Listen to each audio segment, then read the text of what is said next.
वकील अलवेला की शानदार प्रस्तुति presented by Monabik music.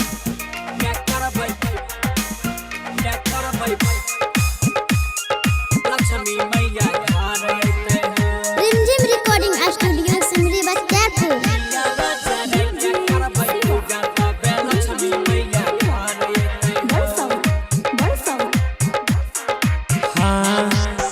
Diwali हो बाबू कर नहीं विचार लाइन दा फटाका जाते पूर्णिया बाजार दिया बाजार क्या करबै पूजा दबे लक्ष्मी मैया घर अइते हो दुख दाली दर मिटी जइते जब लक्ष्मी मैया घर अइते हो अइलै दिवाली हो बाबू कर नहीं विचार लाइन दा फटाका जाते सहरसा बाजार दिया बाजार क्या करबै पूजा दबे लक्ष्मी मैया घर अइते हो दुखवा दाली दर मिटी जइते जब लक्ष्मी मैया घर अइते हो बाबू दिया बाजार क्या करबै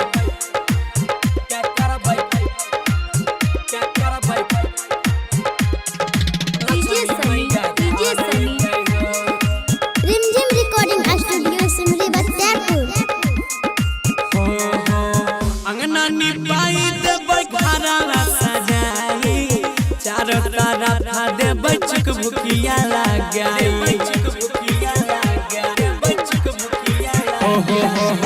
अंगना निपाई देबै घरवा सजाई चारों तरफ देबै चुकभुकिया लगाई मैया जैसा कहबै अपन दिलवा के बात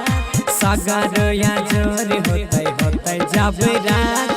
दिया बाजार क्या करबै पूजा दबे लक्ष्मी मैया घर अइते हो दुखवा दली दरहारी लेते जब लक्ष्मी मैया घर अइते हो दिया बाजार क्या करबै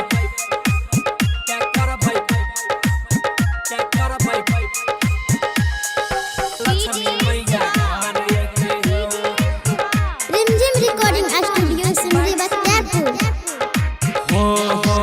सबका से खास होय छै दिवाली त्योहार हो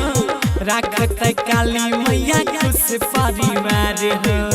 राखते काली मैया खुश परिवार हाय सबका से खास होय छै दिवाली त्योहार हो राखते लक्ष्मी मैया खुश परिवार हो गौरव गाबै छै मैया रानी के भजन अजय वकील रहे हरदम भक्ति में मगन दिया बाजार क्या करते पूजा दबे लक्ष्मी मैया घर अइते हो दुखवा दली दर मिटी जइते जब लक्ष्मी मैया घर अइते हो।